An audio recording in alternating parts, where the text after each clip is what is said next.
The Shark Deck. I'm Johnny Mac with your daily comedy news. Esquire asked Ronny Chieng, is there a difference between how you approach actor Ronny Chieng and comedian Ronny Chieng? That's a good question. Ronny said, stand-up comedy is a very direct form of self-expression. It's very me-focused. I know what to say and how to say it because it's coming from me.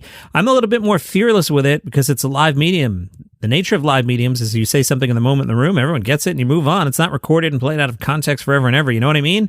When you're acting, you're doing someone else's project. It's more of a team sport. So I defer more to the creators and the directors, and also I'm very much out of my comfort zone. I'm not a trained actor, so there's fear with it in terms of what I'm like. Am I holding my own with these other trained actors? When you're doing a scene with someone else, you have to do it with them. You can't just talk to them. You have to listen to them. You have to care about them. All things that you don't have to do in stand-up comedy. You literally don't have to listen to anyone or care about anyone when you're doing stand-up. A quick anecdote from me in my podcasting career. I was doing some voice acting, and I'll use that term extremely loosely for a documentary, and I really struggled with it. I'm not a trained actor. I'm not a performer, but the words, because they weren't mine, the sentences weren't structured the way I speak, so I was reading the dialogue, and I couldn't nail it, and then I asked the guy who was producing the session, I'm like, can I do it as me? And took the gist but phrased it the way I would say I was playing a cop. And that just felt more natural to me. I don't even think they used any of my takes. I'm not offended. It was not a good session by me. Ronny Chieng, hey, what's your favorite Chinatown? He said, I'd have to go with the country of Malaysia. It's probably my favorite Chinatown. I feel the most at home there. The food is the best there. My family is there. Esquire was like, that's a cop-out answer. And Ronny said, oh, you want American Chinatown? I'll have to go with, sorry, everybody, New York City. Come with me, guys. New York City Chinatown, the best Chinatown. I agree. New York City Chinatown is pretty good. Neal Brennan spoke to the Washington Post, and they had some good questions. Good questions, press. Hey, Neal, in your 2017 special 3 Mics, you used those 3 microphones to deliver 3 different styles of comedy. In blocks, you used toy-like figures to represent facets of your personality. What do you like about structuring your stand-up in such unconventional ways? Great question. Neal said, it's a way to stand out. It's a way to express more than just a monologue. We're certainly a monologue of glib self-confidence. Now, having said that, the show I'm doing in D.C. has no structure. I mean, it has a structure, but it's not like that. It's not 3 mics. It's not blocks. It doesn't have a different dramatic ethos. There's 2 big sections to the material I'm doing. One, I'm sort of living online. The second half is the world I inhabit now, is where almost every time I pick up my phone, there's an alert of like, hey, your friend is in trouble. Dave Chappelle, Chris Rock, Joe Rogan, Kevin Hart. Comedy's such a focal point in culture now. It's an odd situation to be in comedy. There's always something. Yes, hence this podcast. I personally love it. And because it's an interview with a comedian, Neal was asked about, say it with me, cancel culture. Neal's take, same as everybody else. The thing that comedians are under attack, I just reject. I don't believe Chappelle's under attack. Most of the people I know that are, quote, under attack are doing arenas. I think it's just a matter of all these other quadrants of society have failed. I'll go with clergy and politicians. They've proven to be sort of corrupt. So somebody like Chappelle or Chris Rock or somebody like Joe becomes reliable. I don't think it's because comedians are morally superior. I think it's because we don't ever pretend we are. Because we never pretend we are, people go, well, there's an honest broker. Bert Kreischer told a story about how he bet $10,000 to prove he could take down San Francisco 49ers running back Christian McCaffrey. Bert told Rich Eisen, I cornered Christian McCaffrey, and I was drunk, and I said, hey, I think I can catch you. And he goes, what? $10,000 if I can catch you. McCaffrey has confirmed the bet was put forward, but no actual tackle attempt was made.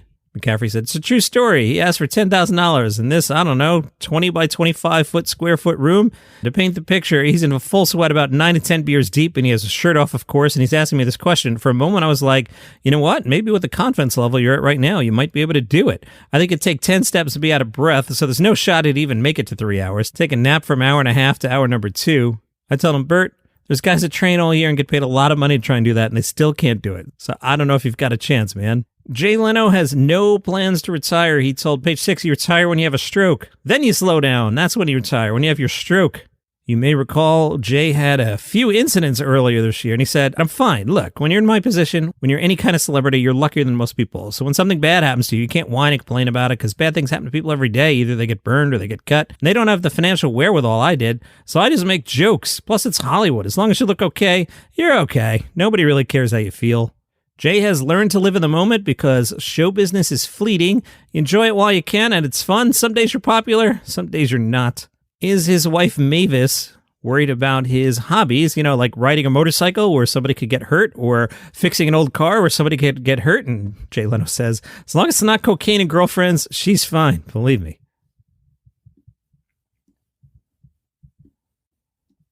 Brody Fest will come back in August for a third year. It's the annual benefit Comedy Gives Back. It is named after Brody Stevens, who passed away in 2019.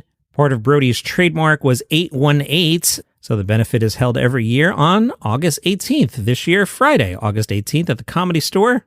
Then on Sunday, there will be a walk followed by a star-studded softball game. No names yet. Joining the walk will cost you $50, but you get a special Brody gift bag with Brody swag. And all the post-walk festivities, including music, comedy, speakers. I think that means people speaking. You're not walking away with things that you listen to music on. And a ticket to watch the star-studded comedians softball game. David Mitchell, you know him from Mitchell & Webb and also from Peep Show. He's got a new BBC genre-bending detective comedy. It's called Ludwig. David Mitchell plays a man who takes on the identity of his brother, DCI James Taylor.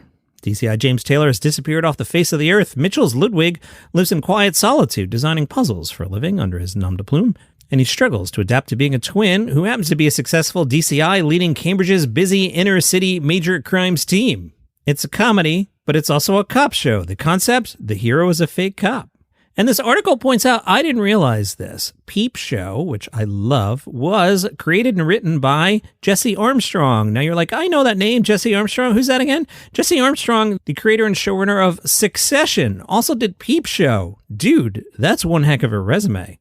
Meanwhile, BBC comedy boss John Petrie is spending the year identifying a package of measures that industry, government, and regulators can come together on to safeguard comedy's future. As the chief corporate clown in television comedy, I feel a huge sense of responsibility to help try and protect our incredible genre. And that's your comedy news for today. Follow the show for free on Apple Podcasts, Spotify, YouTube, wherever you get your shows. See you tomorrow.